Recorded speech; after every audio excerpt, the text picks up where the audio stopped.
Germany is also proud of him. Der Spiegel magazine runs with the headline, "Germans in the front line." German television also pays tribute. The name Wernher von Braun is on everyone's lips. An American satellite is orbiting the Earth, the commentator says. A triumph for the US Army research team headed by former German rocket expert Wernher von Braun. Wernher von Braun. I started working for rocketry in space in 1930, and I have looked forward to this day for 28 years.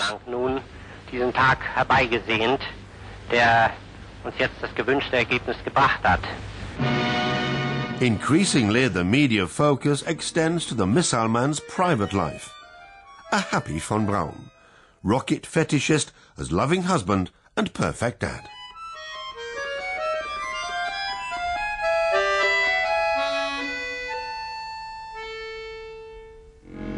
A flying visit to Germany. In the late 50s, von Braun crosses the Atlantic several times for family reunions. But the visits home are now also PR exercises. In 1959, with the support of the US Army, a movie about the star rocketeer is made near Munich. A tricky business for everyone concerned.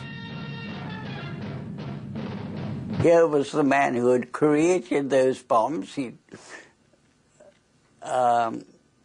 attacked my house. I was not a friend of his.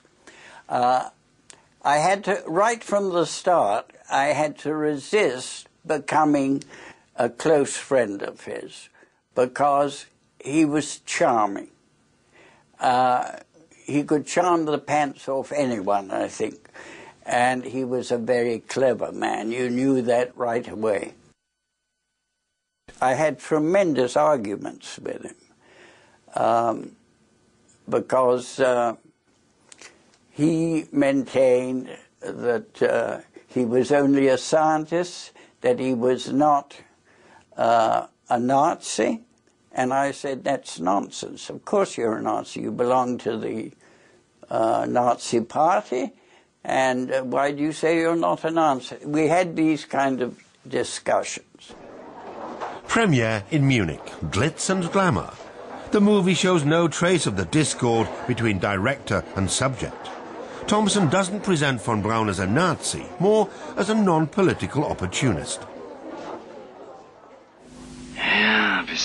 So far, I've managed to steer clear of the brown shirts. Werner, you mustn't join the party.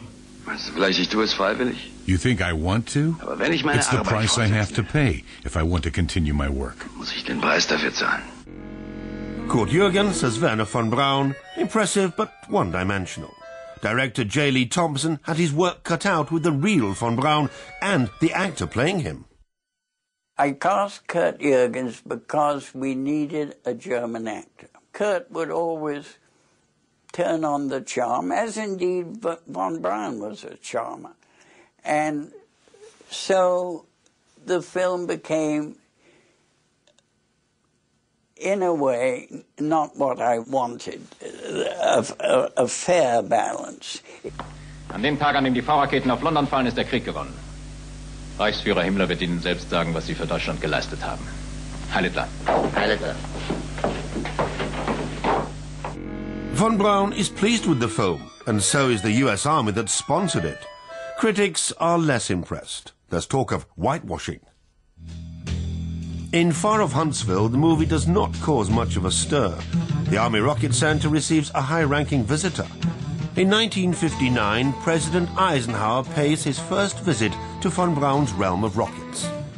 But the old soldier keeps the Rocketeers at arm's length, and he is certainly not enamored with von Braun. The pictures are deceiving. Eisenhower is one of the few people who do not succumb to Wernher von Braun's charm. Even so, the president bore gifts. Eisenhower's first visit brings a transfer to the civilian space agency NASA, promotion and new opportunities. Von Braun hopes for new sources of funding for his 5,000-strong team of Rocketeers in Huntsville. Playing the Russian card, he secures the backing of an increasing number of decision-makers in Washington. He emphasizes the Soviet threat. I'm convinced that the Russian concept is very clear. They consider the control of space around the Earth very much like, shall we say, the great maritime powers considered the control of the seas in the 16th to the 18th century. And they say if we want to control this planet, we have to control the space around it. The 12th of April 1961, another black day for America and for Wernher von Braun. With Yuri Gagarin, the Soviets pull off another coup. The first man in space is a Russian. Sputnik was a shock. Gagarin's flight is a humiliation for the proud Americans and Wernher von Braun. Incoming President John F. Kennedy, only recently established in the White House, immediately comes under massive pressure. He needs to react. Kennedy's response to that, he was mad. He turned people and said, I want to know what we can do to beat the Russians. We got to beat those people. And Kennedy understood the psychology of this. He understood the importance. The young president has to show the world that he can rise to the Soviet challenge. For von Braun, it's the chance of a lifetime. He sees only one way to beat the Soviets, to send a manned mission to the moon.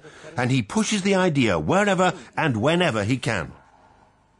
Are we supposed to wait until there's a red flag on the moon? Finally, in May 1961, Kennedy makes a speech announcing precisely what von Braun so desperately wants and has dreamt of for so many years. America will put an astronaut on the moon by the end of the decade. New American enterprise.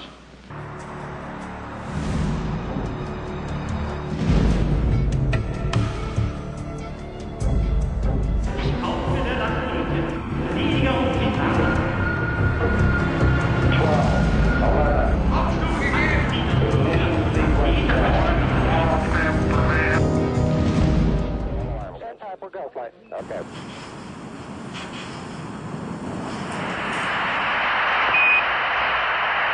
Okay.